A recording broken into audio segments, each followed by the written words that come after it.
بسم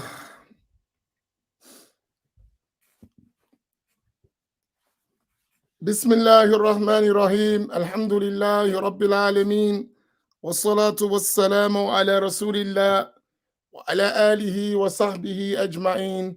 اللهم علمنا ما ينفعنا وانفعنا بما علمتنا وزدنا علما. اللهم لا سهل إلا ما جعلته سهلا وأنت تجعل الحزن إذا شئت سهلا. سبحانك لا علم لنا إلا ما علمتنا إنك أنت العليم الحكيم. أسأل الله تبارك وتعالى أن يجعل نياتنا خالصة لوجهه الكريم.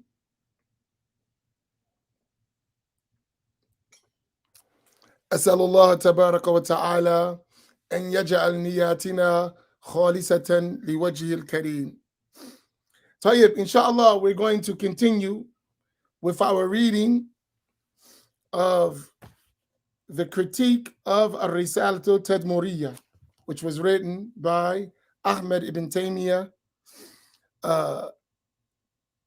and Sheikh Said Fawda. He refuted some of the principles that Ibn Taymiyyah built his Palmyran Creed upon, which was a basis among the bases that led to the doctrine of the modern day Salafiyya or Wahhabiyya. So it applies, but he's specifically dissecting his works.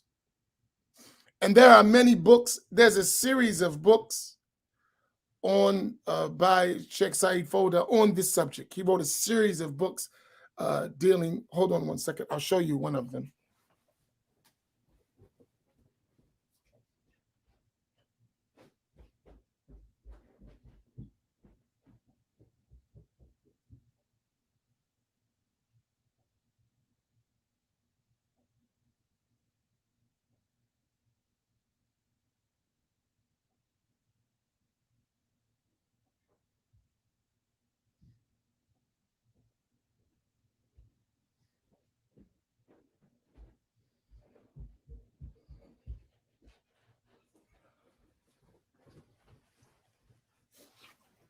So this treatise, that the Palmyran Creed, it's a small book. You see, it's very small book, only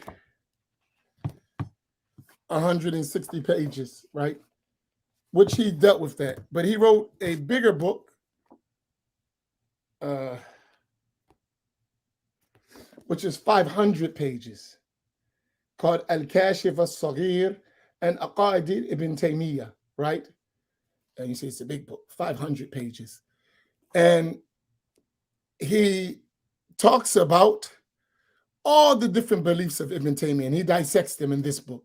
So you notice he mentioned in this book, in this, the one we're reading, he mentioned Al-Kashif. He mentioned it many times. He was talking about this big book, which deals with all of these different beliefs of Ibn Taymiyyah. So after we read this, in the future, I'm going to be quoting and translating a lot of the things he mentioned in this book, right? But for those who read Arabic, this is a good book to have to know more about what the scholars mention. It's called Al-Kashif Al-Saghir and Aqaidi Ibn Taymiyyah, right? By Sheikh Said Fawda. So this book is a lot of the information that is brief in the Tadmurian refutation is in detail in this book. So inshallah, unfortunately, the book is not translated in English, but so you good translators, maybe you want to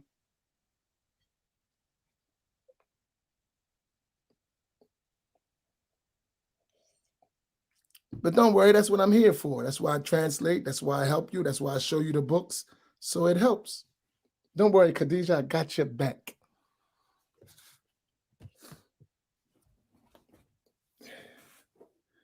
Okay, Bismillah. We reach page number 73.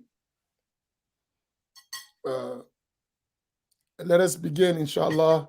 We got to catch up on our reading. We're kind of behind.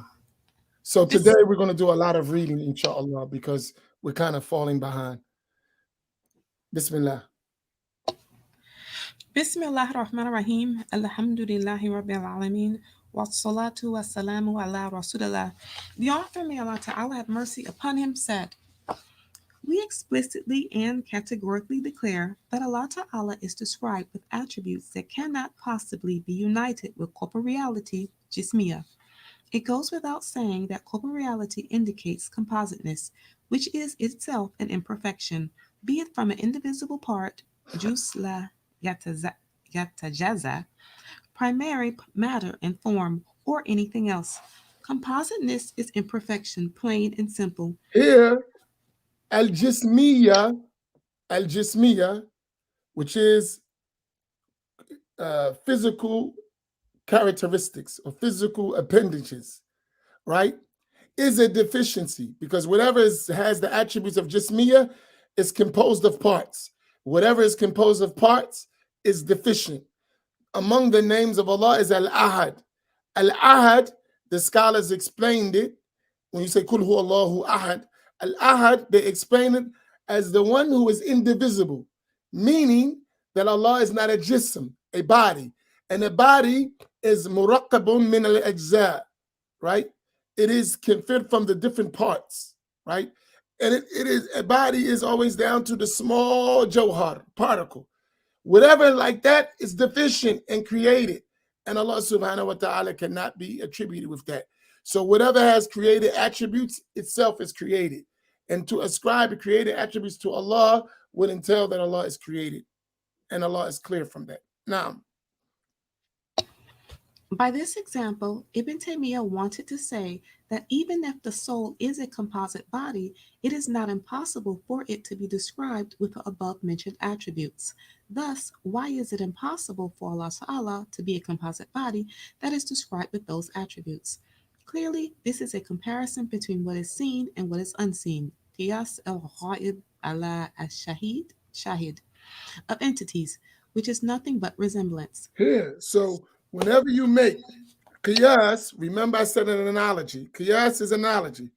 Qiyasul ghaibu, al-ghaibi ala al-shahidi, right? Make an analogy between the unseen and the seen fi dhatiyat, in their entities. Wa huwa aynu tashbih. And this is the essence of resembling Allah to his creation. Whenever you make an analogy between the created and the creator, then this analogy is the essence of resembling.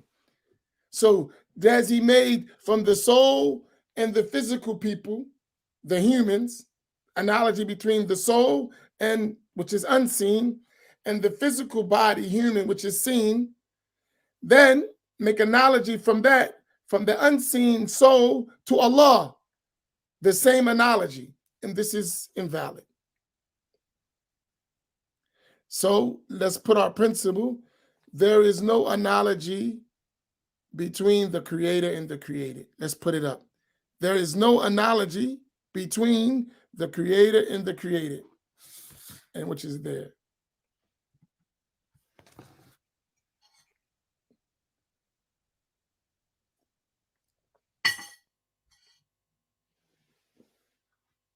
That's an important principle that you have to learn, because when you get this, you're gonna, when you read Wahhabi books, Bin Baz, Ibn Uthaymeen, Al-Albany, Fawzan, whenever you read those books, you're gonna see this applied a lot.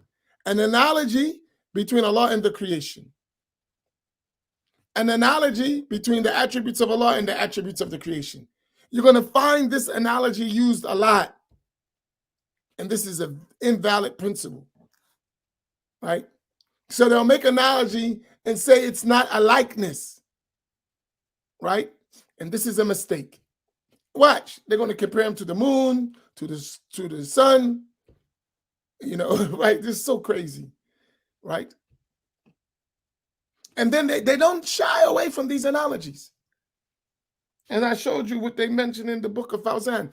And I have a bunch of stuff I'm going to show you when we finish the book. Like when we just having points, and I'm gonna just point to the book. Here's the book, here's the statement, here's the book, here's the statement, here's the book, here's the statement. You're gonna see that in all their books, that's what they do. And then when you compare it to Ahl Sunnah, you see Ahl Sunnah never does that. Ever. Go ahead. The so-called clear distinction, mubayana, that Ibn Taymiyyah always clung to did not benefit him here. In addition, the general meaning of clear distinction occurs between all pairs of existing things. Its general meaning is nothing more than absolute individuality in realities. Its general meaning is not a universal physical separation between all pairs of existing things. This is a branch of two existing things being physical bodies that can be qualified with continuous or discontinuous qualities, ittisal and infisal. How can one affirm clear distinction with this meaning for the one, Allah Ta'ala, who cannot be described with such? Here Of you go. course, Now, this is very important. I don't know if that wording went through you, right? So Ibn Taymiyyah used to say that Allah is this different from his creation. He used this type of analogy in a general dissimilarity. In other words, all created things are not the same. They are distinctly different in their respective realities. All creation. Even human beings are not exactly the same, right? Which is obvious. We share some resemblance, but you can find distinctions between us. And then when you talk about different types of created things, we're different from trees. We're different from animals. We're different from inanimate objects, but we resemble all of those things too. So me and this book are not the same. We're not the same, but we resemble each other, right? Me and the book, we share characteristics. We share attributes, right? Though we are different, we're not the same. This book has a height, I have a height. This book have a length, I have a length.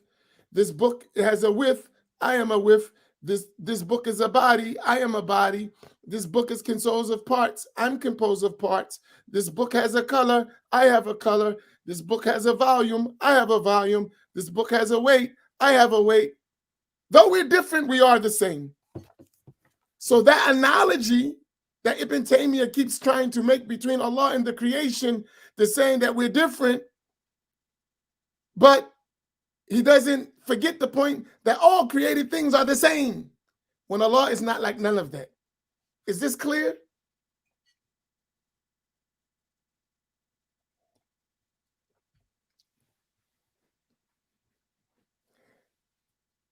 This is what you're missing about the Wahhabi belief, the so-called Salafi belief. This is what is missing. People don't understand that because they don't understand what is the difference between resemblance and likeness. And they don't understand when Allah says, Laysa kamithlihi shay, that there is complete dissimilarity. Allah mawsufun bi sifat mukhalifatu lil hawadith. He does not resemble the created things in any way. In any way.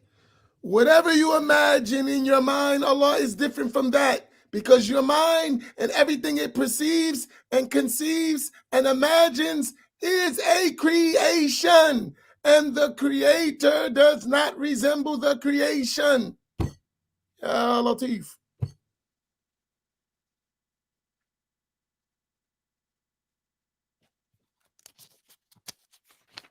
Tell you. Go ahead. of course, the distinction and dissimilarity between the creator and creation is greater than the distinction and dissimilarity between one created thing and another. This only goes back to the fact that Allah Ta'ala's reality is completely dissimilar and distinct from the reality of creation. It is impossible for the two realities to share in anything intrinsically. It is not, as Ibn Taymiyyah claimed, that the distinction occurs only in the forms and modalities. All right. So here's the point. We're going back. Between the creator and the creation, there's a great difference, like the difference between creation and creation, a greater difference, of course, right? But this relates to realities, because the reality of Allah is not like the reality of created things, right? And the reality of created things is shared. So that's well known, but the reality of Allah and the creation is not shared. The realities of created things is shared. At their essence, they're all ajsam and arad and jawahir at the end of the day. All the creation is either a jawhar, an arad, or a jism. Every creation, that is their reality, right? Now, there are different forms and different modalities of those created things, but their essence is all the same. Where Allah's reality is not like that. Laysa jawharan wala jisman wala aradan wala jisman. Allah is not none of those, right? He's not a particle, he's not an attribute of particles, and he's not a body made up of particles. That's not Allah. That's all the creation. All creation is like that. Ibn Taymiyyah's claim is that, yeah, we share the same reality, just our form and modality and howness are different. La, that's creation, not Allah. Now, It should now be clear that the example of the soul is not for Ibn Taymiyyah, but rather against him. Regardless of whether the soul is material or immaterial, it is incorrect, according to the people of intellect, to take it as a proof that Allah Ta'ala is a body, or that he shares with his creation in some intrinsic quality. If the reader takes note, so you see that analogy? The analogy between the soul and the reality of Allah doesn't match. Now, if the reader takes note of the fact that Ibn Taymiyyah believed in the compositeness of the soul and then used it as an example for the creator being qualified with ascent, descent, settlement upon the throne, and the subsistence of contingents within him, that will be enough for him to understand Ibn Taymiyyah's heresy and how he was drowning in the deepest mires of anthropomorphism. After Ibn Taymiyyah completed his explanation of the universal meanings of his doctrine in the first fundamental, he went on to mention 7 principles that emphasize and explain those meanings. We shall now critique those principles one by one in a general sense, since we have already laid the groundwork for understanding the principles of our way. all right. So here in his Tadmuriyah, he has principles which he mentions to build his doctrine upon. So if you understand his principles, and his principles can be proven to be false, then his conclusion from his principle is false, right? Which ultimately leads to literalism, al-jismiyah, or at-tadsim and tashbih. That's the reality of it. But he built that on something. So we go back from where it came from. Here's the thing. Let me branch for a minute, but it's relative. And I need everyone to listen.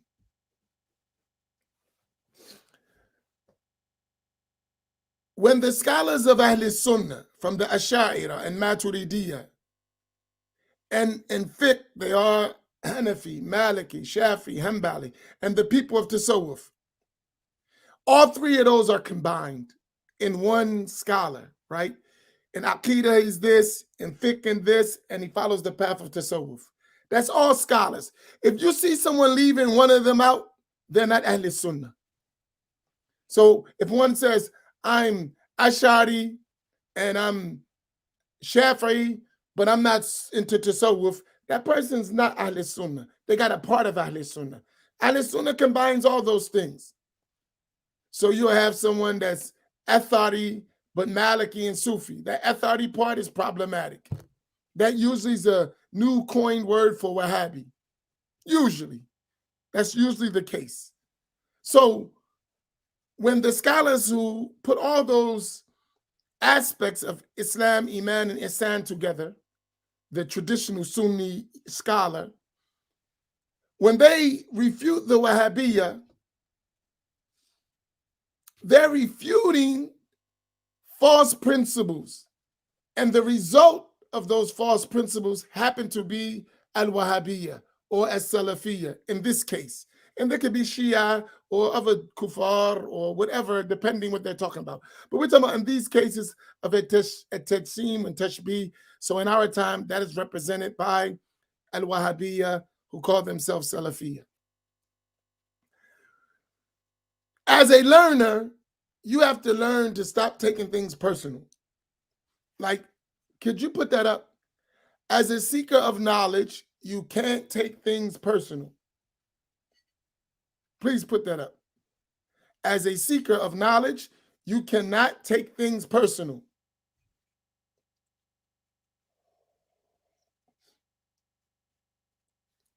It's so important, right? Because everyone copied this and put it up, I want it in our minds. Really, I want it like to stick. So help me, please. Everyone put it up.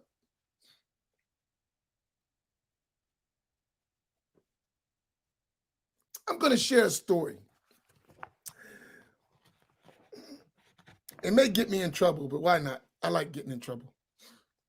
No, I love truth, and sometimes truth will get you in trouble.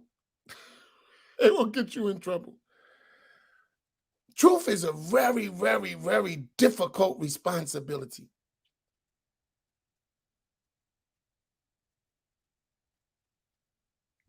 Man, truth is heavy. Truth is heavy. It's very heavy. It can be burdensome on the person, right?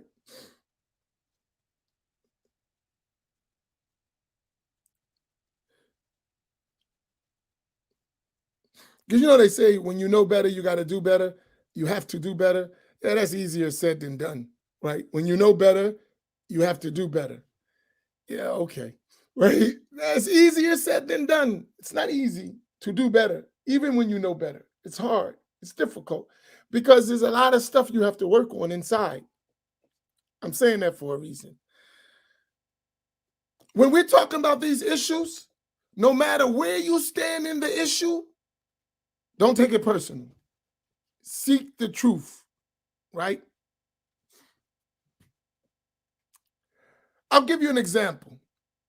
I'm deviating, so put a pin in it, right? Let me finish this section, then I'll deviate. Go ahead.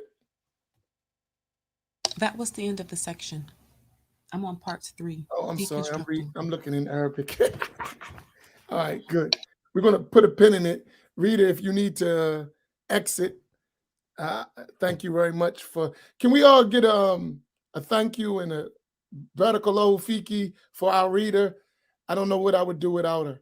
Please, let's give her a nice thank you. You know, if you haven't thanked people, you haven't thanked Allah, and she's helped us a lot. So can we all give her a thank you? Please, please. I'll start first.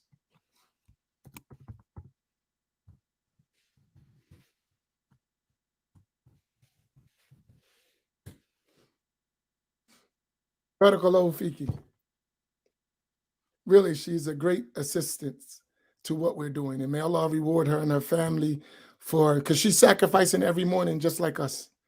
You know, she could be doing something else. So we appreciate it.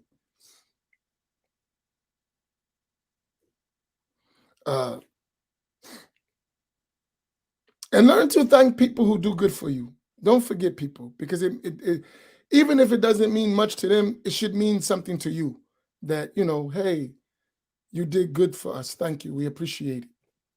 You know, they don't have to do it, right?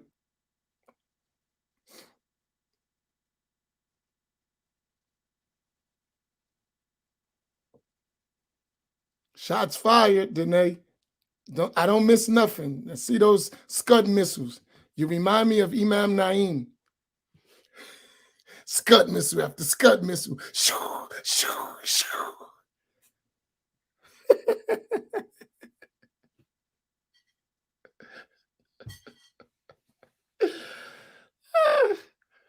I was listening to Imam Naim yesterday. I thought I was watching CNN of the Iraqi war. Scud missile, Scud missile.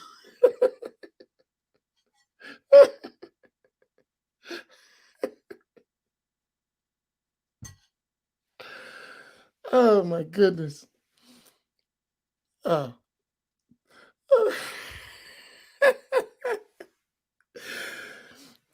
Oh man. All right. Let me go back to the person. Let me go back to the not taking seeking knowledge, right? This is my advice, and I'll close with it. When you're learning, seeking knowledge, you're going to discover things that you didn't know, right? So follow me. Whenever you seek knowledge, if you're sincere, you're going to discover things you didn't know.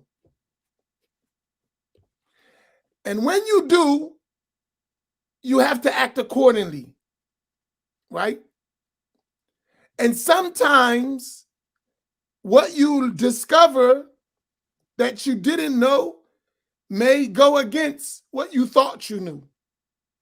Follow me. Sometimes when you discover new things that you didn't know, they're going to go against what you thought you knew. And you must act upon that new knowledge. Now, what happens there, if you're taking things personal, it's going to make it more difficult for you to change, because it's not about the truth. It became about you. Did y'all follow me there? When you discover new things, they're going to challenge your old things.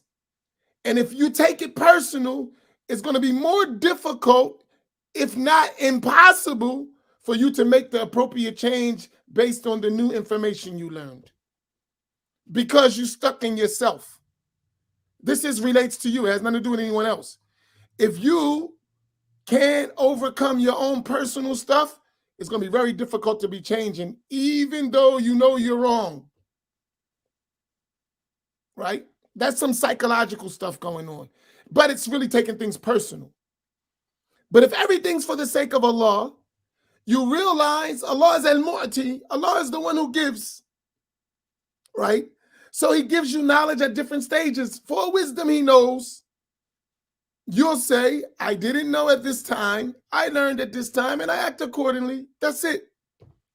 You won't get hung up in your past mistakes or your past misconceptions or errors. You'll just say, I was wrong, and I'll change to what is right, right? That's when you're sincere. So go back to number 5 in our code. Knowledge, practice, ikhlas, sincerity. That's important, because sincerity will help you make that change when you need to, if necessary.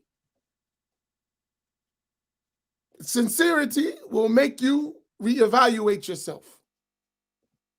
It's very important. But when it's personal, you're afraid to say, I'm wrong. I was mistaken, because you take it as it puts you down. No, don't put you down. You just didn't know. Allah didn't give you that knowledge at that time. Now you learn something, act accordingly. It's not about you. It's not about your ego. You didn't know. That's it. Right? So you'll find people, I'll give you an example. You'll find people that'll stay in a cult, or they'll forget a cult. We don't got to say cult. Let's not use words that can be interpreted negative. You could be following someone, and you know obviously what they're doing is wrong. And some people will stay with that wrong just because they feel like they don't want to admit they were wrong. You know that's wrong. Follow the truth and avoid the wrong, right? But some people will stay there and go back and forth within themselves when they know something is wrong. You know that's not right. It's obvious. And that is not a put down of yourself. Follow the truth. That's wrong. Follow the truth. That's it. But that's a work. You follow? So many of us here have learned many things we've never knew. And some of us been Muslim for decades, right? We've learned things in these classes that we never heard, ever, right? So we're being challenged. Our whole stuff is like, whoa, I never knew that.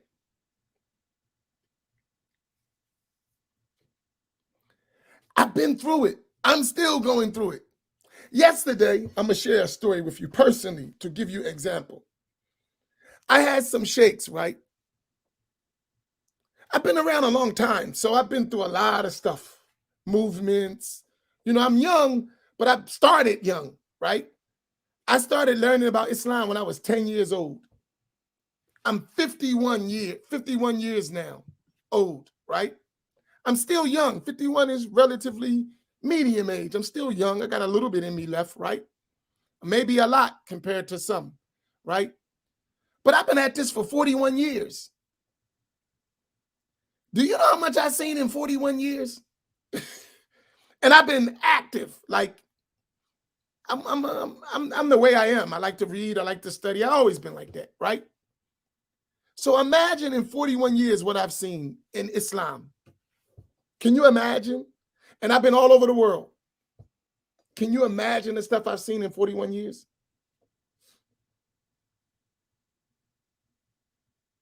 Right? In 41 years, I have a lot of experience. And not just in America. I've been all over the world. In almost all the major Islamic countries, I've been there. I've met scholars from all over the world. I've interacted with people, right? I've seen a lot.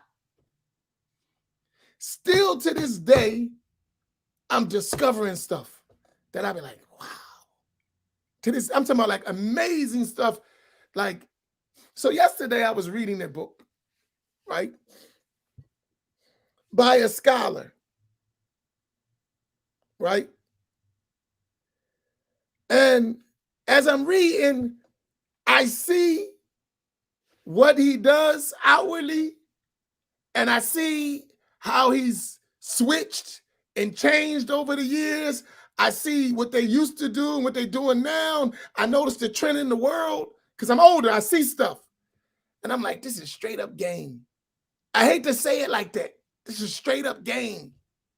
I see right through it. Right?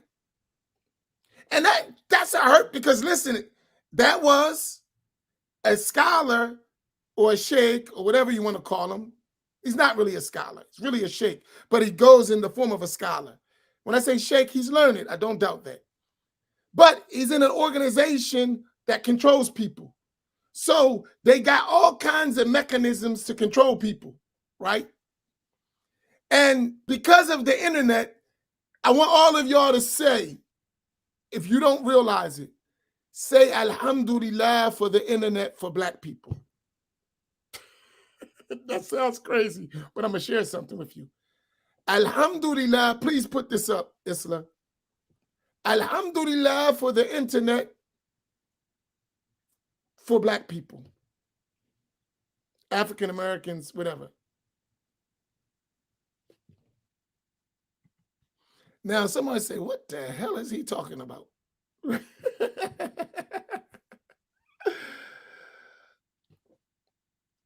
Why I say specifically for Black people? It's for everybody, but I'm specifically mentioning Black people, African Americans, whatever word, free, ex-slave. Y'all know y'all got your own words to describe our special people, right? Because people have been hiding knowledge from us for a long time, intentionally. They don't give us all the knowledge. They give us enough to control us. I'm telling you from experience, that's what happens. Everybody does it. And they make all kinds of excuses to do it. You're not knowledgeable enough. It's stages, whatever you want to say. Bottom line is we don't get all the information, right? Now, some of it's for good reasons, which I don't buy, but, you know, nevertheless, that's what they say, alhamdulillah, whatever, right? But they've been hiding knowledge from Black folks for far too long, right? What the internet is, it opened the door of knowledge. where you can hide because you can always find it somewhere else, right? So if this group is hiding the knowledge, somebody else is putting it out. So this one is forced to redo their stuff because it's not going to work, because people are going to go the other way. So they got to start what they were hiding before. They got to put it out because others are doing it, and then they'll lose their people. Do you understand how this works? This is it's sad, ugly games, but it is what it is. It's life, right? And know why? Because I've been studying for a long time. And I remember 30 years ago, and listen, I'm going far back. So look how far the distance. I remember 30 years ago when we were learning with those same teachers, we used to have to write every single thing out. I literally wrote books by my hand. That's a good thing. They would not give us a book. We had to write it out by our hand. The books that we wrote by hand today are distributed all over the internet for nothing. You can just go to the internet, get it. You can go to the bookstore and buy it. And the books were available, but they wouldn't give them to us. We had to write it out by our hand. Well, they had the books, but we just couldn't get them. Black people can get the books, but the foreigners, they had them. And in this case, it was Arabs. They had the books. Their children had the books, but none of us, nothing for us. We had to write it out with our hand. But that's another story. It worked for us because we learned, but I don't think that was the intent. It kept us away from having books, right? And I remember to get an ijazah was like a karama or something. If you got an ijazah from the sheikh, that was like, uh-oh, you the man. And now they're writing ijazahs in the books and publishing them and putting them out. And writing a sanid, I remember we didn't even, like, to get an isnad was like, wow, I gotta send it. Now they write the books and put a whole Senate, everything. Why? Because others are doing it.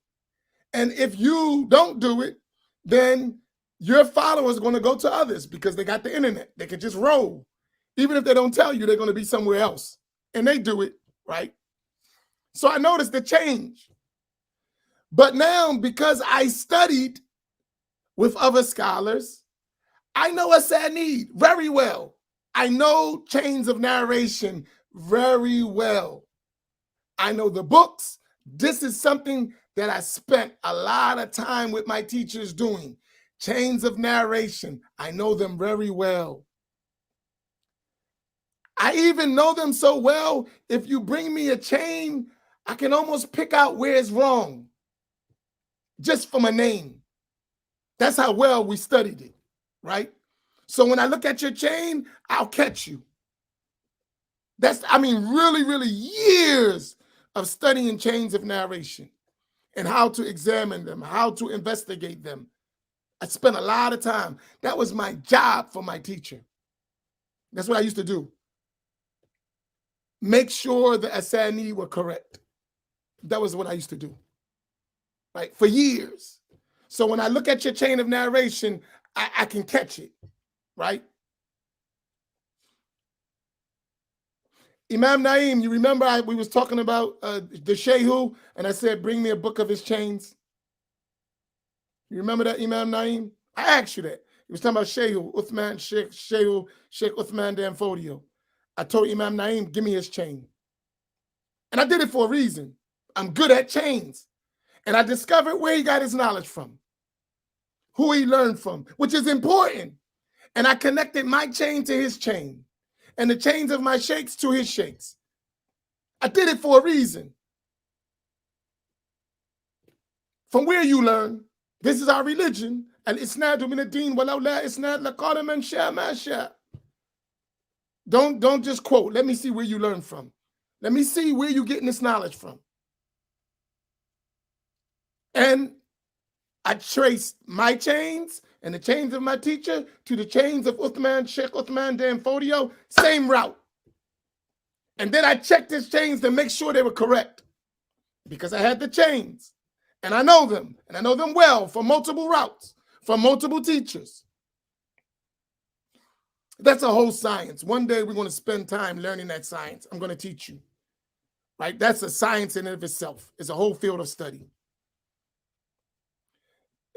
All people got multiple chains, Habibi. Everyone. I have multiple chains from all over the world.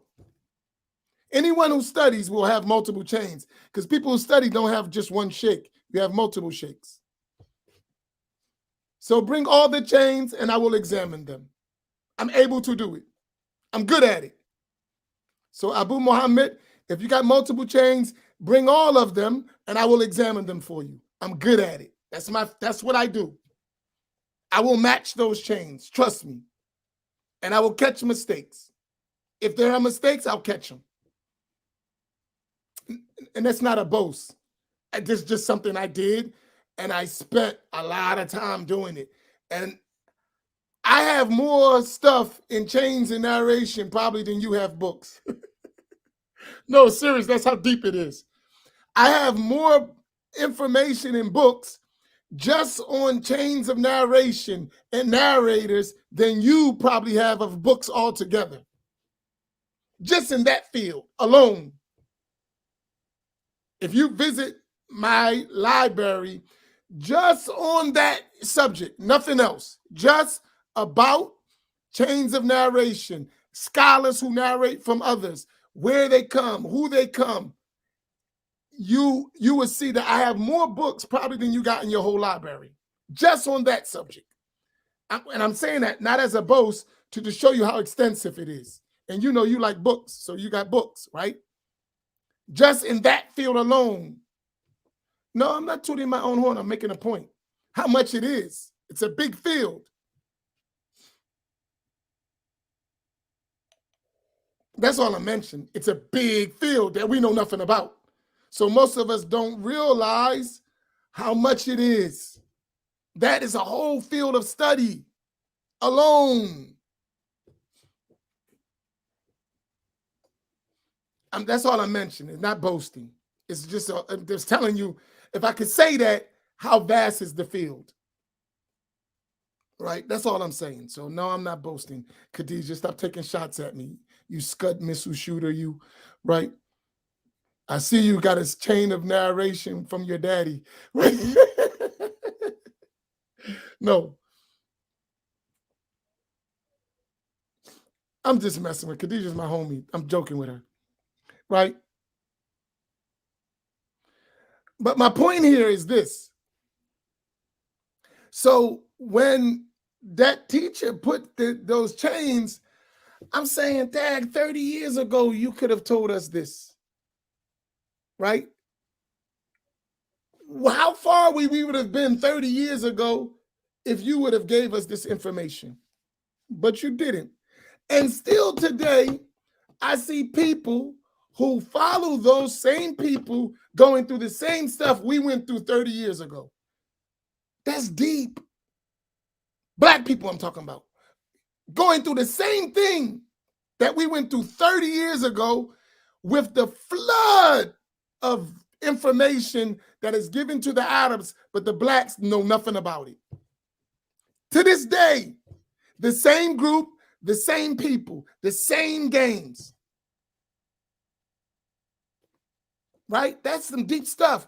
Worse than that is they actually took blacks to overseas, let them study, and still didn't give them the stuff. That's deep. Think about that.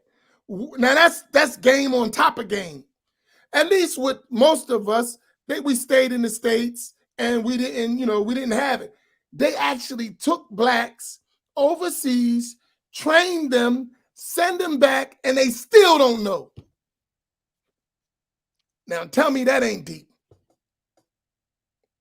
That's deep. right? But their children got the information. Their children learned. Their children know this stuff. Their children are writing the same books that our children are now listening to.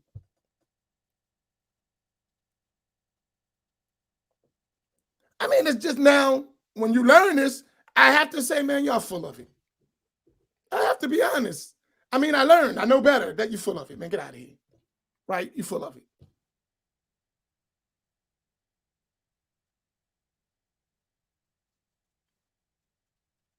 Right? And when you know, you just start to say, yo, man, you're full of it. You don't got my best interest at heart. That's obvious. Now, what I'm going to do about that is another story. I know you don't have my best interest at heart. That's clear. That's not even up for debate. Now, what am I going to do about that? That's when you become a seeker of truth instead of taking things personal. Say, yo, man, look, that's wrong. I got to move on and do what I got to do. Right? Because your grandchildren are not going to be running my grandchildren because you kept us ignorant. That's not going to happen. No way. Forget about it. You can forget that. Right? So I'm just sharing these thoughts. Are y'all following me, or does it sound too scattered?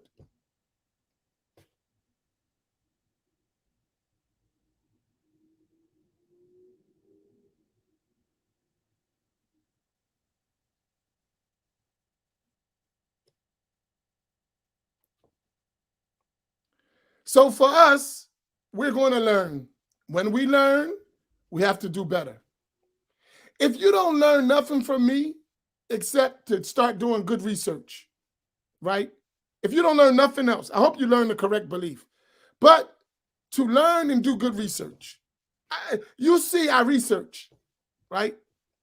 You know why I research? Because people don't tell us the truth. They give us what they want us to have so they can control us. It made me a researcher.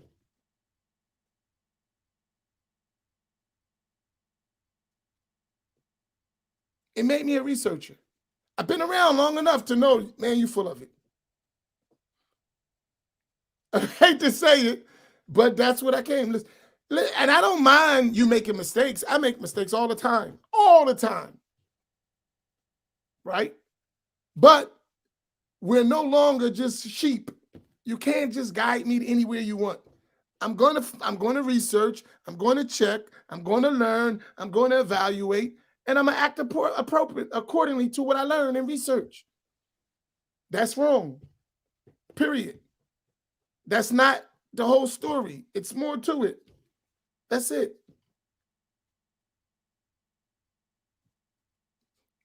That's why I go over the books. I point them, because I don't want you to go 40 years and be having the same conversation. After 40 years, you should be way advanced than me.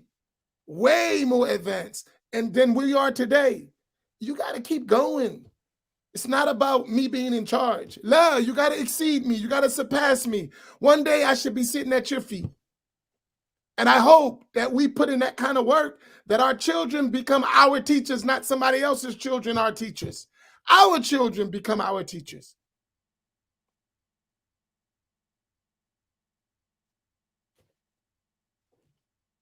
We all make mistakes. Listen, I feel more safe with my mistakes than some other people's corrections. Seriously. I feel more safe with my mistakes than others' corrections. Why? Because sometimes those corrections are not for my interest. They're to keep me in my place. Listen to what I said. I feel more safe with my mistakes than some other people's corrections. Why? Because their corrections often are used to keep me in my place. Does that make sense to you?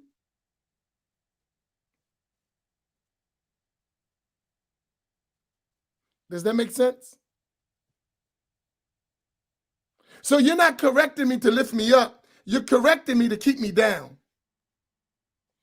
It's not the same as you correcting me and say, you made a mistake here and here's how you improve. Look, it's you made a mistake and don't do that no more so I can stay over top of you.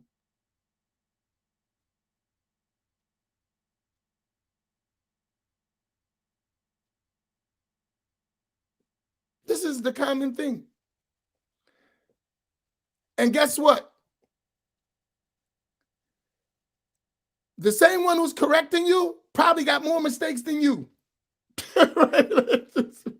The one who's correcting you, if you learn, you'll discover he got more mistakes than you. Because all of us are filled with mistakes. We're deficient, man. We don't know nothing. We're trying. All of us. We all the same. Let me make an analogy for you.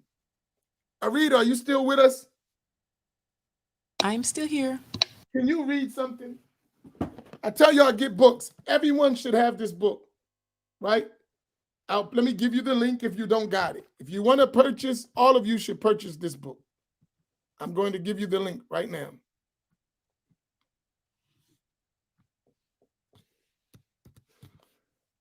Every one of you should have this book.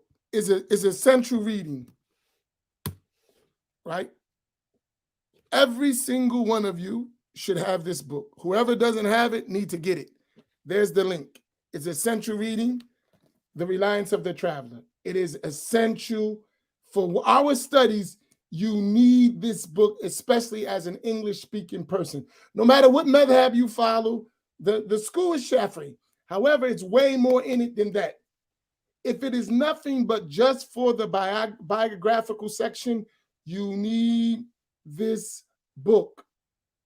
It is essential for your studyings. Whoever doesn't have this book, I'm going to be honest, as an English-speaking person is not serious about their studies. They're not serious. Why do I say that? Either they don't know what's in it and they don't realize how valuable it is, right? Because what's in it for an English person, speaking person is so needed, right? It is so needed. If you have this book, it's going to expose you to so much information. And then if you got a teacher with it, it's a whole nother level, right? So I want to read something from here. It's like having a dictionary. You're right. Go to page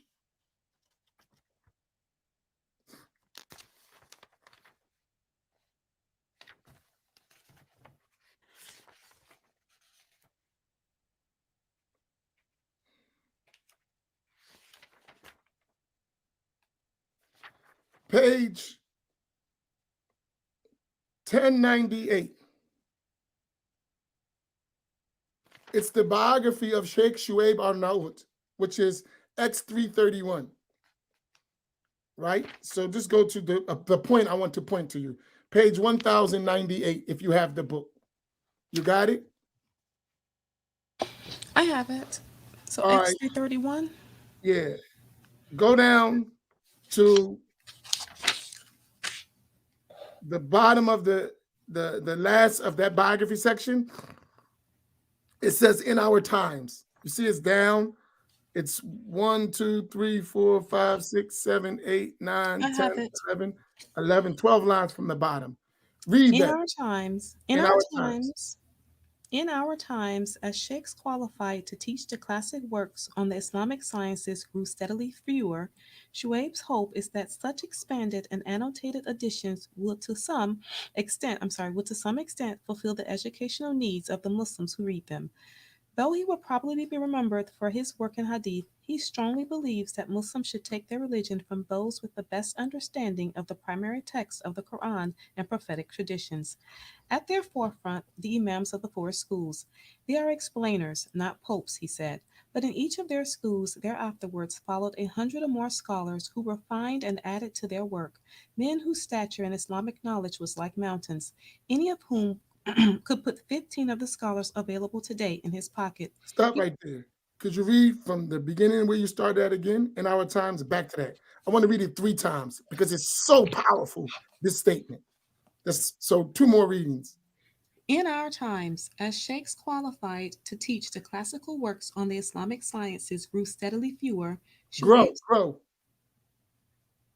and our sciences grow, steadily fewer, Shuaib's hope is that such expanded and annotated editions will to some extent fulfill the educational needs of the Muslims who read them. Though he will probably be remembered for his work in Hadith, he strongly believes that Muslims should take their religion from those with the best understanding of the primary texts of the Quran and prophetic traditions. At their forefront, the Imams of the four schools. They are explainers, not popes, he said, but in each of their schools there afterwards followed 100 or more scholars who refined and added to their work. Men whose stature in Islamic knowledge was like mountains, any of whom could put 15 of the scholars available today in his pocket. One more time. This is very important. Hello? I'm sorry, yes, I'm here. One more last time. In our times, as sheikhs qualified to teach the classical works of the Islamic sciences grow steadily fewer, Shuaib's hope is that such expanded and annotated editions will to some extent fulfill the educational needs of the Muslims who read them. Though he will probably be remembered for his work in Hadith, he strongly believes that Muslims should take their religion from those with the best understanding of the primary text of the Quran and prophetic traditions. At their forefront, the Imams of the four schools. They are explainers, not popes, he said, but in each of their schools there afterwards followed 100 or more scholars who refined and added to their work. Men whose stature in Islamic knowledge was like mountains, any of whom could put 15 of the scholars available today in his pocket. All right. The reason why I wanted her to read that so many times, thank you for your patience in putting up with my stuff, right? But I wanted to highlight the point that 2 points. Number one, when you study Sheikh Shuaib Arnaout and his works, he took books that were like 4 volumes, 5 volumes, 6, and he turned them into massive research works. He took a 4-volume book and turned it into a 16-volume book. But what he did was he checked and researched so many points.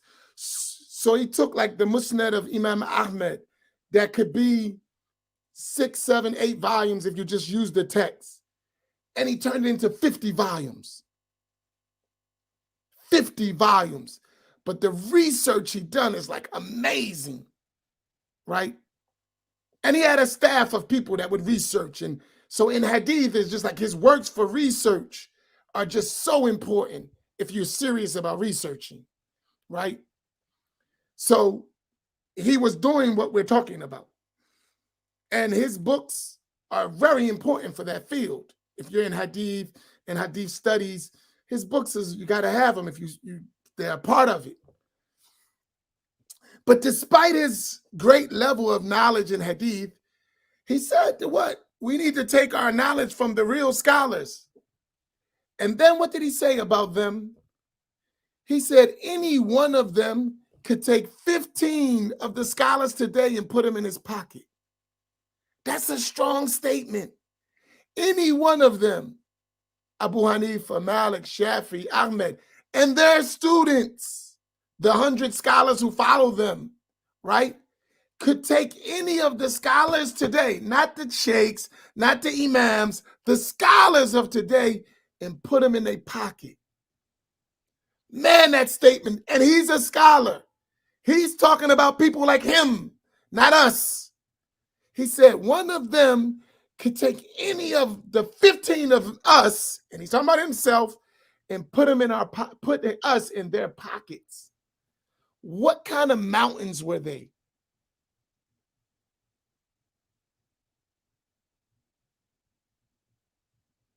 Think about that.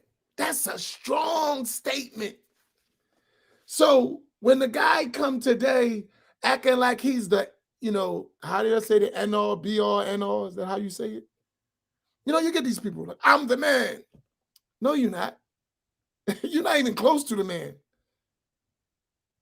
Like, and then when you actually study and you see the level of these scholars that we had in the Muslim nation, ooh, wow.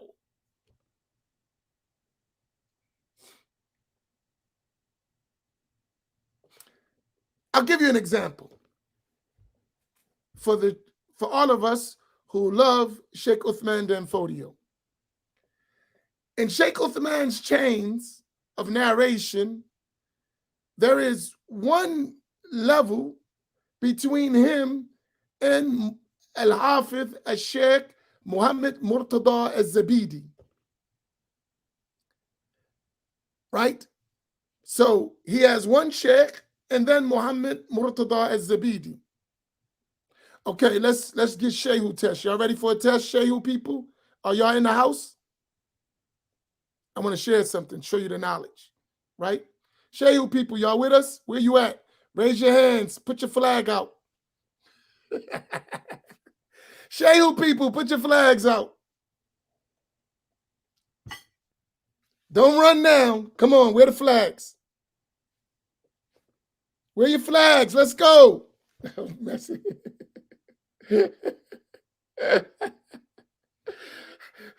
Oh, he getting ready to throw a test. No, let me stop. Okay, Abu Muhammad Malik, Imam Naim, William Thomas, Isa, all y'all Shehu dudes. Oh, y'all coming out. I'm bringing them out the woods. Bring them out, bring them out. Stop. Okay. When did the Shehu die? Sheikh Uthman Dan Fodio, rahimahullah. What year did he die?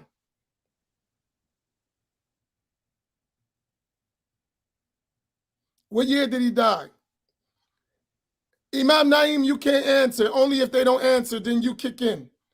Let your students and let your followers. I know he kicked in already. Okay, Imam Naim, great. Right? 21232 AH.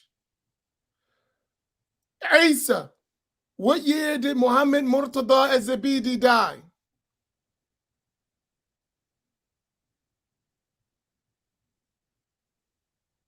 That's fine. What year did Muhammad Murtada al-Zabidi die? Isa.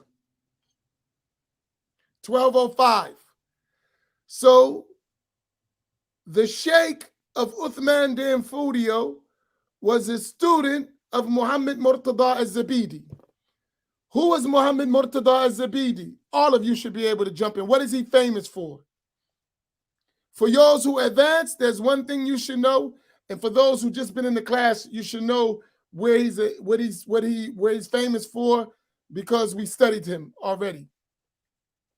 Muhammad Murtada al-Zabidi. What is he famous for?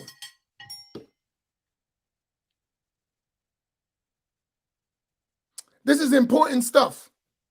To give you the example, his commentary on the Ihya, right? What else, Imam Naim, kick in? What else is he really famous for besides that? That's Sufism, right? What else besides that?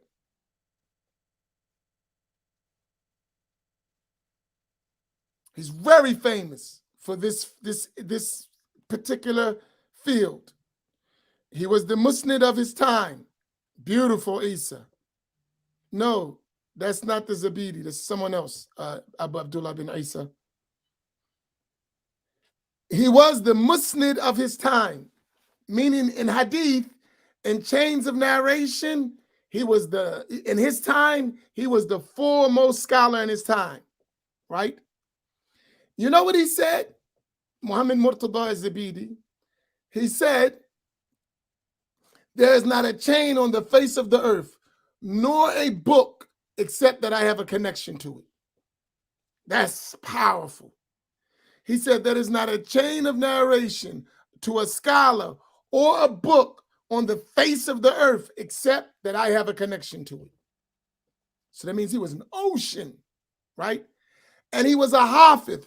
He memorized over 100,000 hadith and their chains of narration. That's Muhammad Murtada al-Zabidi, right? There is no one like that today. They are not like that at all, not even close. And this was stuff he had in his mind. He wrote the most extensive encyclopedia and dictionary that is available today on the Qamus, which is a famous dictionary, which is one volume. He wrote that thing into almost 20-something volumes and explaining just the Arabic language. Muhammad Murtad is called Taj al-Arus, the Shara of al-Qamus. Huge. Just Arabic language. He took a dictionary and just turned one volume and turned it into like 20 volumes of explanation. Amazing. He took the Ihya, 4 volumes, and made it into 15 volumes. Amazing information, right? That's scholarship. And that stuff he used to do from his mind. He used to just sit down and go. And he lived in Egypt. He died and he lived in Egypt. You ain't got people like that today. We don't have people like that at all. Right? They don't exist. Not like that. You're knowledgeable people, but nowhere near that. And you would only know that by being around great scholars. So when you visit great scholars and you listen to them and you're talking to them and you study in the field, you're going to notice their ranks. They're greater than you, but you're going to catch their mistakes and their slips and their misquotes. They're not like that. Right? They're not. They know that. They ain't no Ibn Hajar Asqalani's walking around the planet, or no Imam Nawawi's that we know. If they are, they're off in the desert somewhere that nobody know about them. But what we see, nowhere near. And that's the trick of the Wahhabi Salafi movement, because they would make you think that they're close to, these guys are a joke compared to the scholars of Hadith. They're a joke. It's a laughing stock. Nowhere near. Albany in their time would be sweeping the floor. And Albany had a lot of information. But if he was in a session of Ibn Hajar Asqalani, he would be the floor sweeper or serving the tea if they let him do that. And that's not a put down for Albany. That's to show you how high these people were. If Albany was in the session of Ibn Hajar Asqalani, he would sweep the floor or serve the tea. That would be his job. He could not sit in their session as a scholar. Just sweep the floor and serve the tea. Can you imagine their level of knowledge? Think about that. That's serious, man. These people were giants. That's why Shuaib Arnaout said that any of them can take 15 scholars a day and put it in their pocket. That's a big statement.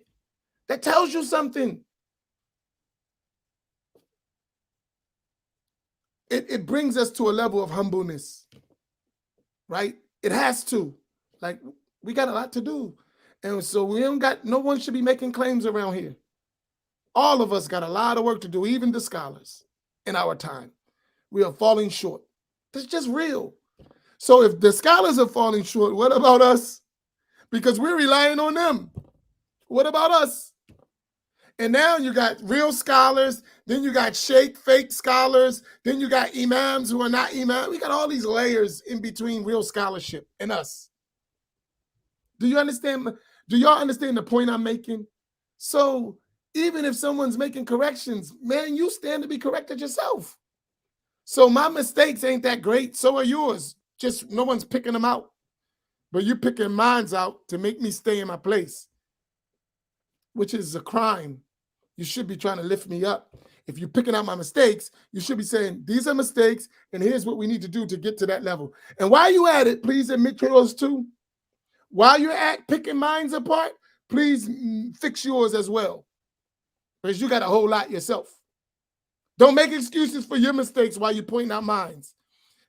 Point out mines, lift me up, point out yours, and lift you up too. So we all come up. Y'all get my point? That's my point. So when I say mistakes, yeah, we got them. So do you. So I'm going to fix mines, and you're going to help me with mines, and you're going to fix yours, and then we can help each other, because we all sincere seeking the truth. It ain't about you following me or me following you or me subjugating you or you subjugating me. Yeah, it's about the truth, and we all trying to find the truth. Let's roll. Y'all get my point? I'll close with that. Any quick questions? Because I'm over time. But I hope I'm clear. This is a lifetime journey. We got a long way to go. But I believe we can do it. She said, I will block people for you. I don't think we got to block nobody because we just got to raise the bar. If we keep doing what we do, Anissa, right? If we keep doing what we're doing and don't get distracted, which I promise you I won't. This is my last time with that. I'm not even addressing that stuff no more, right? I'm not even addressing that stuff anymore. I promise you. That's a promise from me. We're going to learn. I'm not wasting my time with that. I'll teach you the stuff we need to do. And if it's necessary to mention something connected to what we're doing, I'll do it. But I promise you, I've made my point this morning. We're going to clarify tonight what's the round table, and we're going to build from then on. We don't have time for the other stuff. I promise you that. That's a promise from me to you, right? That's a promise. You got my word. And you're my elder. At least from your picture, it looks like you're my elder. So you can spank my hand if I ever get out of line. You got a free reign. If you see me deviating, call me to the carpet. I mean, young kid, get yourself together. See, I could take that. My pride ain't that deep. I respect my elders. And you watch. You may see things I don't see. Hit me up, right? It's fine. You got that publicly. You don't gotta, publicly. You can say, hey, you're deviating. Get back in line. And yes, it's 3 a.m. in LA, so I definitely don't need to be wasting your time. 3 o'clock in the morning, you up listening to us. So that means you got something in your mind. And no one gets up 3 o'clock in the morning unless they're trying to do something good. They're serious. So may Allah reward you. Let us all make dua for Sister Anissa, that Allah gives her what she's striving for and benefit, and let us be an example for us to keep striving, keep working, mashallah. I hope that we're able to continue in your footsteps. Okay, I gotta go. May Allah reward y'all. I'll see you all tonight at the Black Imams Round Table with Imam of the Boom Bap, Fahim Lee, and Imam Naeem Abdullah. We'll see you tonight. Assalamu alaikum wa rahmatullah.